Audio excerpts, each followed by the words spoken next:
Olá, turma do sétimo ano, vamos para mais uma aula de geografia, tá? Nós vamos abrir o livro aí na página 156, tá?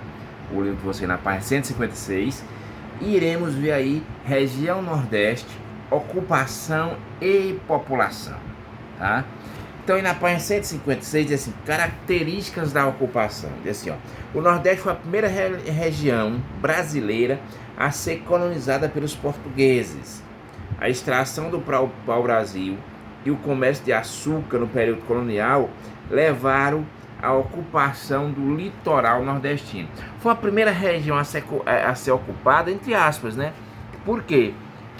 Porque, na verdade, o que nós entendemos hoje como Nordeste, os portugueses não ocuparam toda essa região. Os portugueses ocuparam a região litorânea, próxima ao litoral, próxima a sub-região chamada de Zona da Mata, onde eles exploraram principalmente o pau-brasil no primeiro momento e em seguida exploraram a cana-de-açúcar, tá? O açúcar que era levado para a Europa, era exportado para a Europa.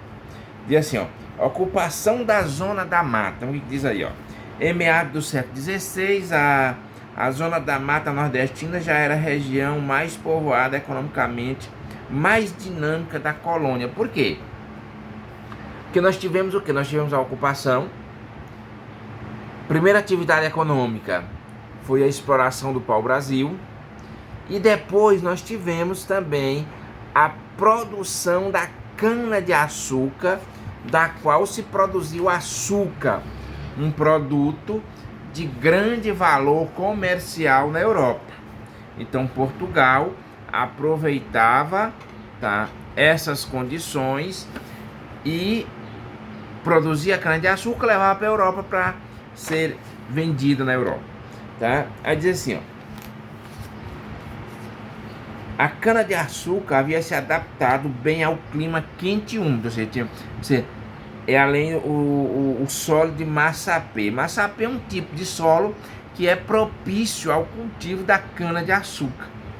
Então as condições climáticas e de solo fizeram com que essa região nordestina ela fosse uma grande produtora de açúcar, tá? E lembrando que o açúcar na Europa ele tinha um grande valor comercial. Depois nós tivemos aí, nessa região, foi fundada a cidade de Salvador, né? Que foi a primeira capital da colônia, a primeira capital do Brasil. Depois da ocupação da Zona da Mata, nós tivemos a ocupação de uma outra sub-região nordestina, chamada de Agreste Nordestino, e do próprio Sertão. Então, diz aí, ó, a ocupação do Agreste do Sertão esteve muito ligada à atividade pecuária, ou seja, a criação de gado, baseado principalmente no sistema de parceria entre fazendeiros e vaqueiros. É a tradição nordestina do vaqueiro.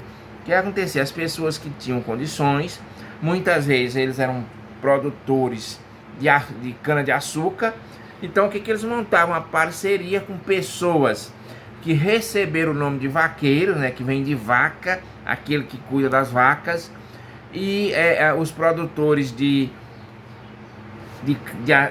cana-de-açúcar, por eles terem dinheiro, eles compravam, investiam na criação de gado, e essa criação era feita com parceria na questão do quarto do bezerro. Então o que acontecia? O vaqueiro de 4 bezerros que nascia, ele tinha um era dele e 3 do dono do gado. Então foi essa forma, essa parceria que foi montada aqui no Nordeste aí, nessas duas regiões. Vocês podem acompanhar no mapa, né? Que nós temos aí próximo ao litoral, nós temos a chamada Zona da Mata, e em seguida vem a sub-região chamada de Agreste e Sertão. O Agreste e o Sertão, eles tiveram essa atividade, que era o que? Atividade de pecuária. A pecuária no Agreste e no Sertão atingiu o ápice em meados do século XVIII, abastecendo a área de mineração em Minas Gerais e os centros mais populosos do Nordeste.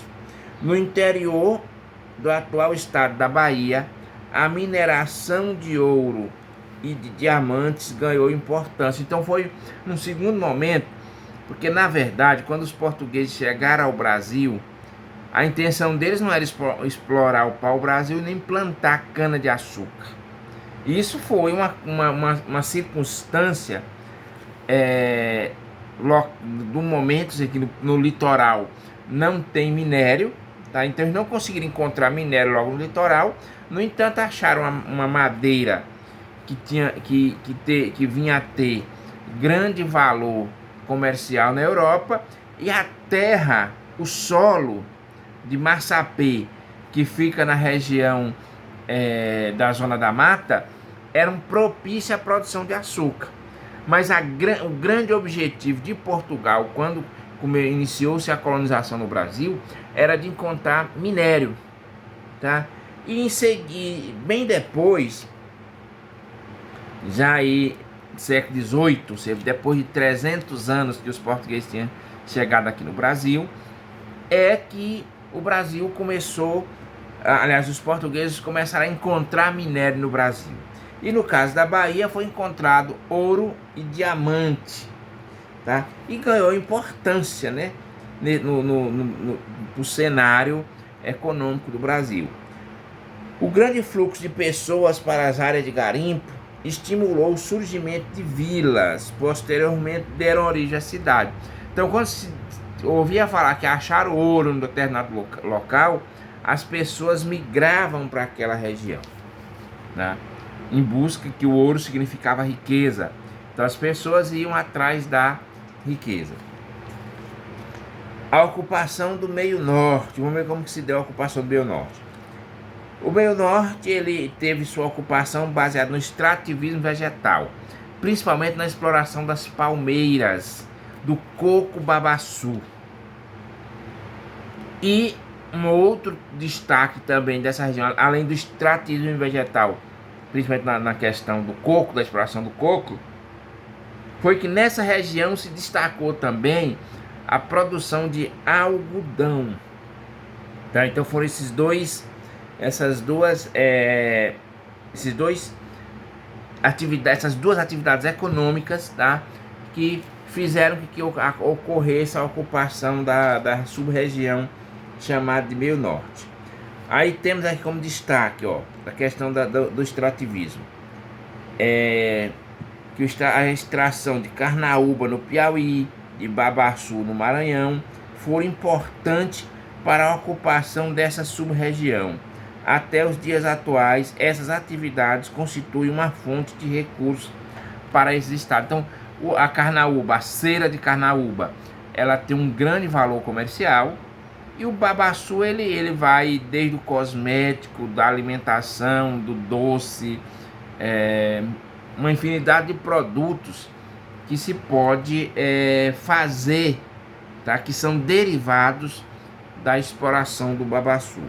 O algodão, por sua vez, ele foi iniciado no século XIX e era destinado à exportação para abastecer a indústria têxtil, tá?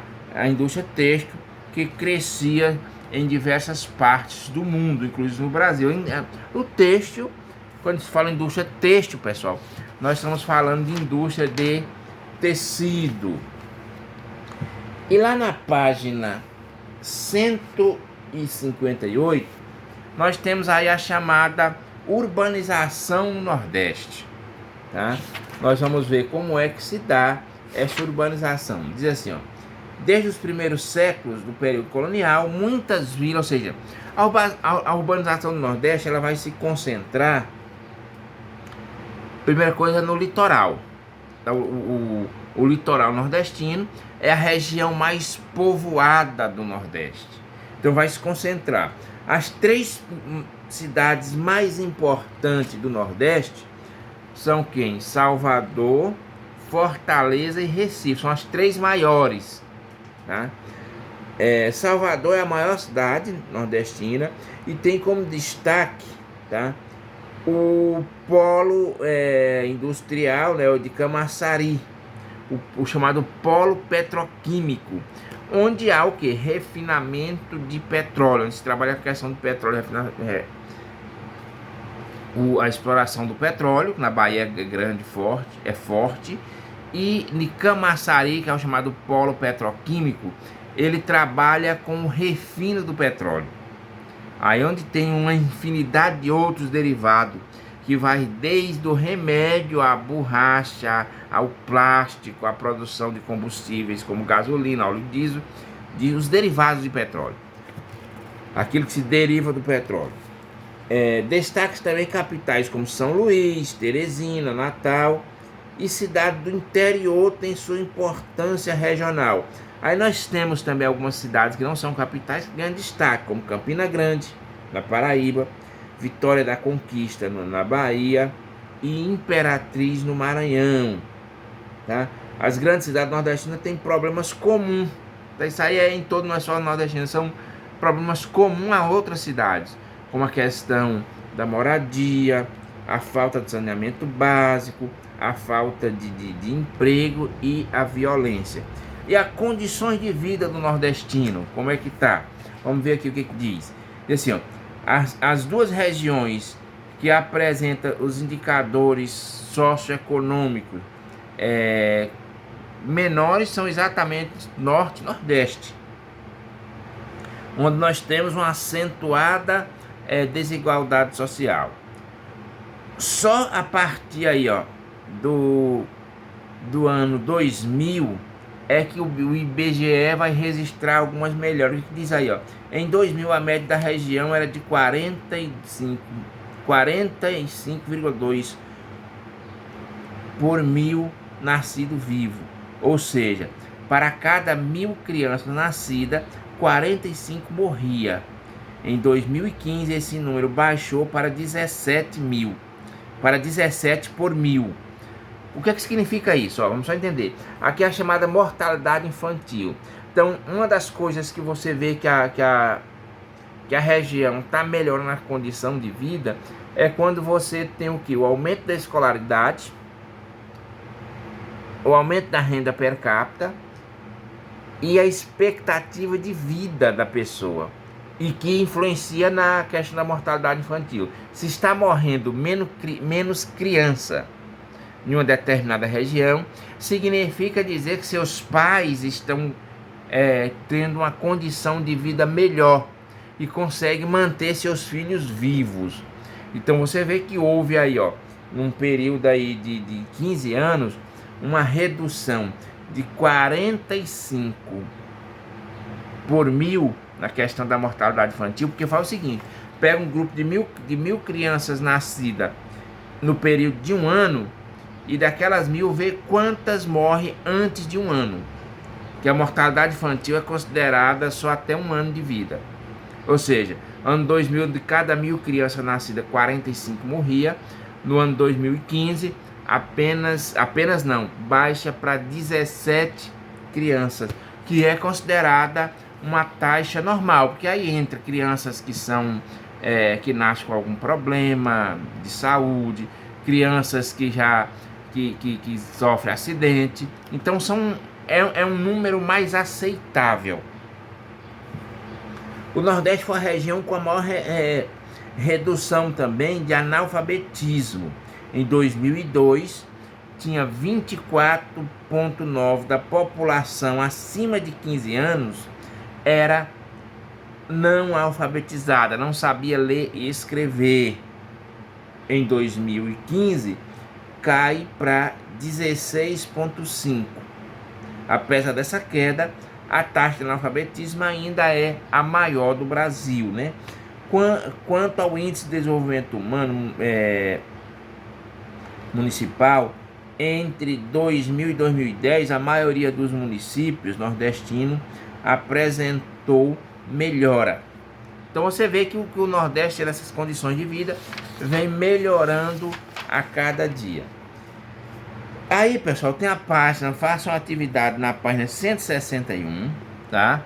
E me entregue até o dia até o dia 20 de setembro. página 161. Faça atividade, tá? Faça atividade e devolva no WhatsApp. Boa aula, boa sorte, até a próxima semana.